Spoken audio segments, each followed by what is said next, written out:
Good morning, my dear children. Welcome back. In today's session, we are going to discuss Term 2, Unit 2 in History, Mughal Empire, Part 3. Come, children, let us learn. Before going on to today's session, let us have a recap of what we learned in the last one.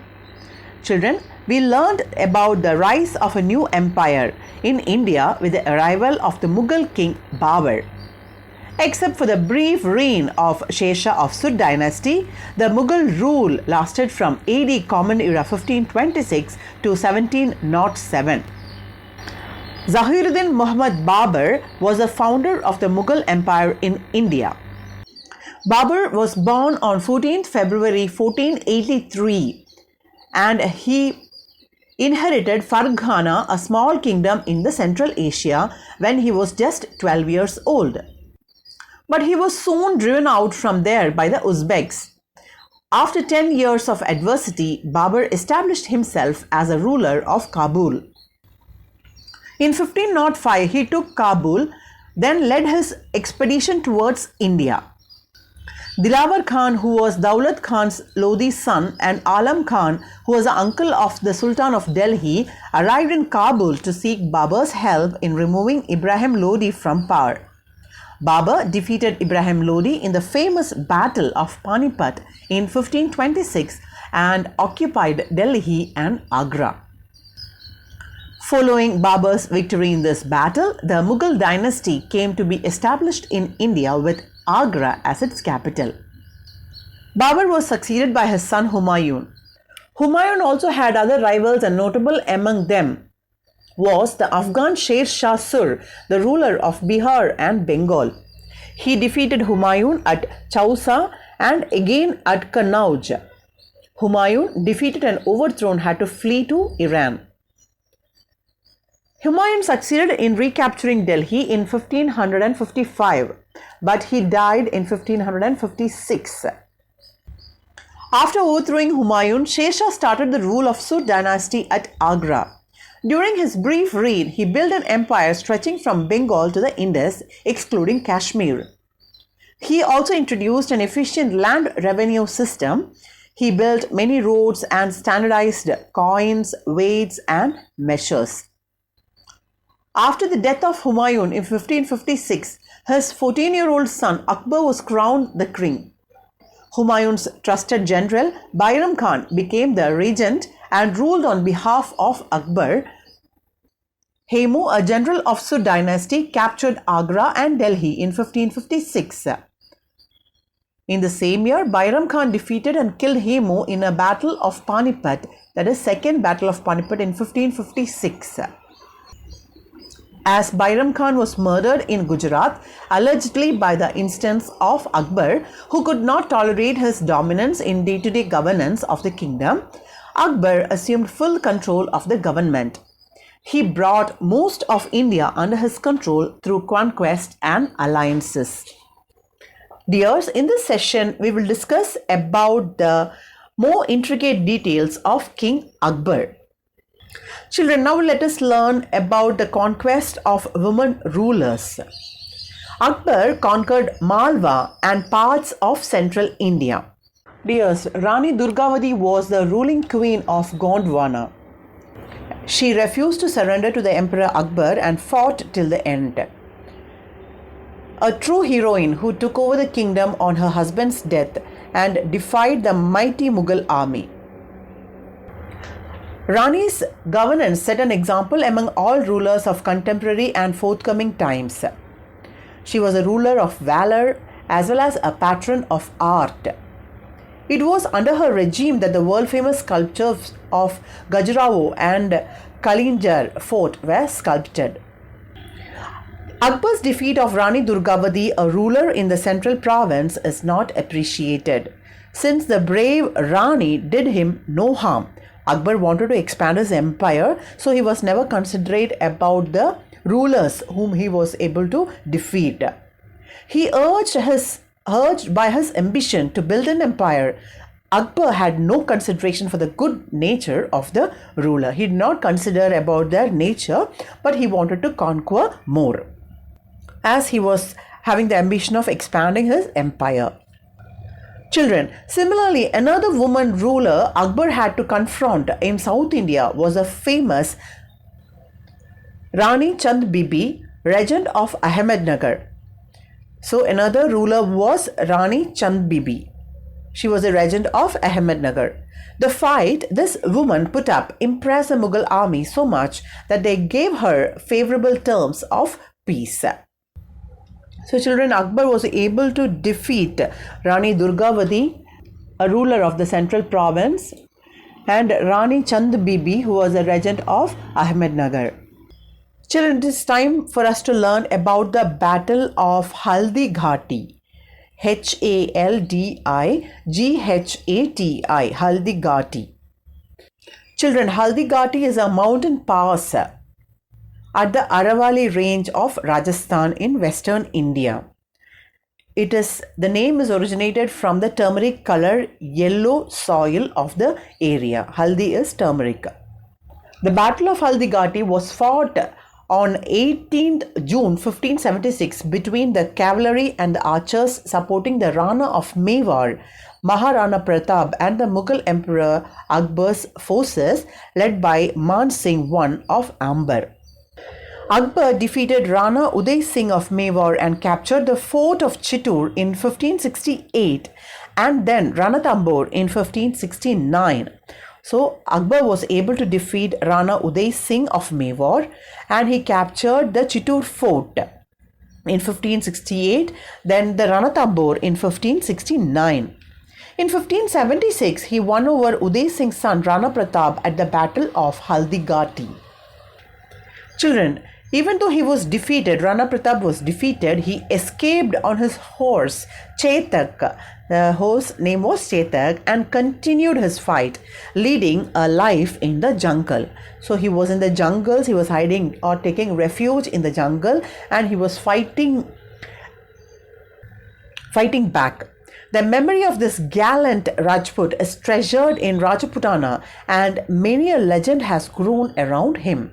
So there are many stories regarding the King Rana Pratap. Children, now we will learn about how Akbar got the commercial access to Arabia, Southeast Asia as well as China. Children, Akbar's conquest of Gujarat, children, Gujarat is a port city, helped him to establish control over Gujarat's overseas trade with the Arabs and the Europeans. Akbar's military campaigns in East Bihar and Odisha and victory over Bengal facilitated access to the Southeast Asia and China. So you can see in the map, the Gujarat side got control over the Gujarat side. He had overseas trade with the Arabs and the Europeans and winning over the Bihar, Odisha and Bengal gave him access to Southeast Asia as well as China. Now let us learn about the military campaigns in the Northwest, that is from 1585 to 1605. Among the other conquests of Akbar, the important were the campaigns he launched in the northwest of India. Dear children, during 1585 to 1605, Akbar expanded his empire. He launched campaigns in the northwest. Kandahar was seized from the Safavids and Kashmir was annexed.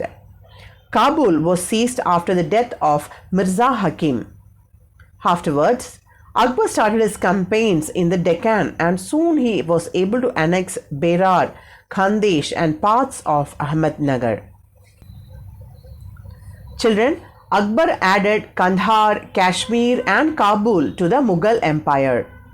His battles in the Deccan led to the annexation of Berar, Khandesh and parts of Ahmednagar. Now you can see the extent of the Akbar's empire in the map that is given here.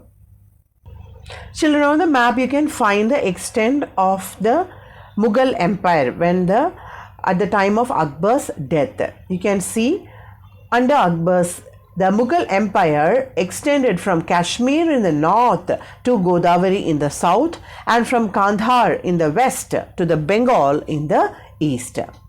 Akbar died in 1605 and his mortal remains were buried at Sikandra near Agra. The picture shows the Akbar's tomb in Sikandra near the Agra. Children, it is time to learn about Akbar's religious policy. Children, Akbar is considered as a national king who united all sections of the people. He was also a secular ruler who kept his personal religious ideas from framing state policies and adopted policy of religious tolerance. He was influenced by the teachings of his broad-minded mother, teacher, and his relatives. He was also influenced by the prominent cultural ethos of treating all the religions alike. Akbar adopted a policy of mutual understanding and reconciliation among followers of different faiths and equality of all religions. He tried to harmonize the religions. He founded a new religion known as Din Ilahi based on the common points of all religions.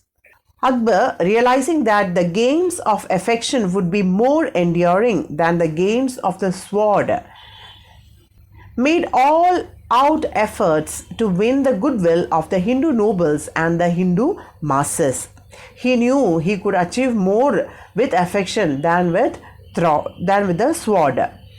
So he tried to win the goodwill of the Hindu nobles, of the Hindu people as well as the Hindu noblemen.